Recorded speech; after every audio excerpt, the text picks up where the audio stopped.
Right now, there's a comedy show going on, and I have capitalized your time. Do you feel like you're missing out from hearing the previous comics so that way you can tailor your material live, or it doesn't affect you at all? Doesn't affect me at all. Like I used to be one of those guys that thought if this guy tells us a joke about this, I can't tell my joke. It's all my style is my style. It's like if I wear this shirt, it looks good on me. I can put it on you, it'll look totally different. It's like you can't rock it the way I rock it. You know what I mean?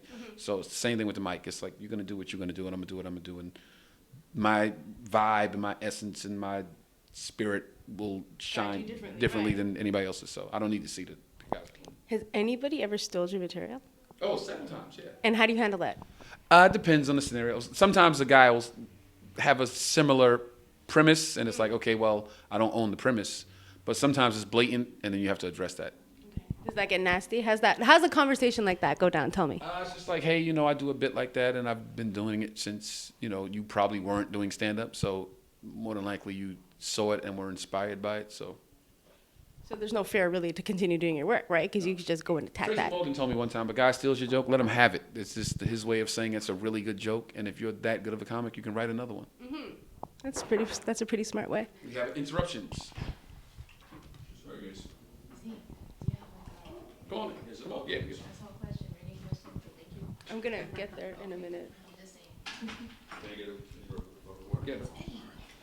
How you doing, ça va? Yeah. How do you feel about the French? I wish I could do that. He came in like, hey, can I get a bottle of water? Hey, Eddie. And walk back. It's like right back and forth. Like, I can't do that with any language. Not even with That's like black people do that with white people. It's like we be talking like, yo, son, hello, sir, how are you? And then turn back to that black friend like, nigga, I was talking about them bitches yesterday. We do that in French too, don't worry. Oh, yeah? They just did that about you. So, not even with those Puerto Rican girls, you didn't try to speak a little Spanish? Oh, yeah, it was Ben aquí, mami. That's all you need to know. Ben aquí, mami.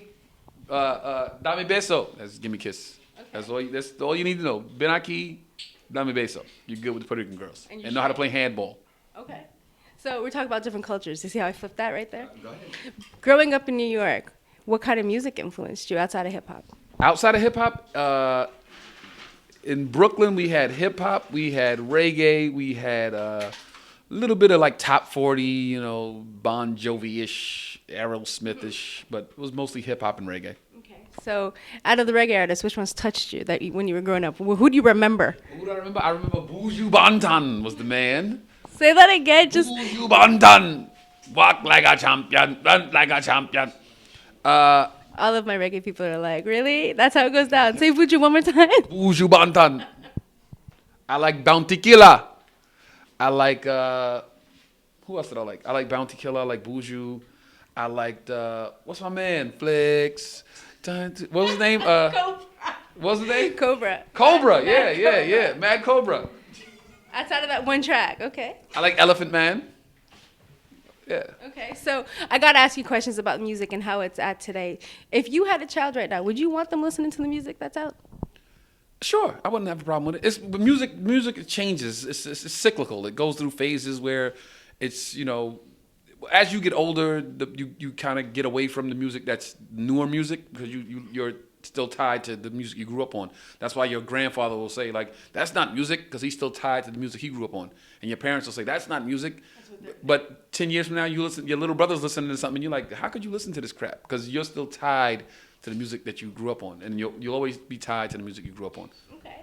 So in terms of music and how you relate to it, do you relate a lot of your material to music? Yeah, I relate. My stand-up presence is like that of a rap artist. Yeah, it's like the same type of passion in performing and the same type of energy. It comes from the hip hop.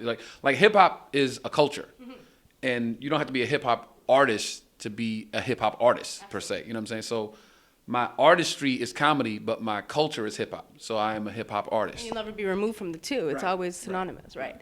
So new projects now. You have a brand new project on the horizon. Oh, So should glad we you start? asked. Right. Let's talk about that. I have a movie in theaters right now called Think Like a Man. Came out 2 days ago. It's doing really well. I heard it went over 15 million so far. So we should be maybe 20, 25 for the weekend. I have an episode of Single Ladies coming out in a couple of weeks.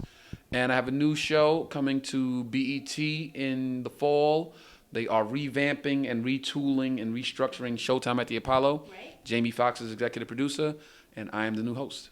And he sought you out. So what called me up. what was that like? How's that I feeling? didn't even know dude had my number. I thought it was Sydney joking around. I was like, hey, this is Jamie Foxx. Yo, Sid, stop playing, man.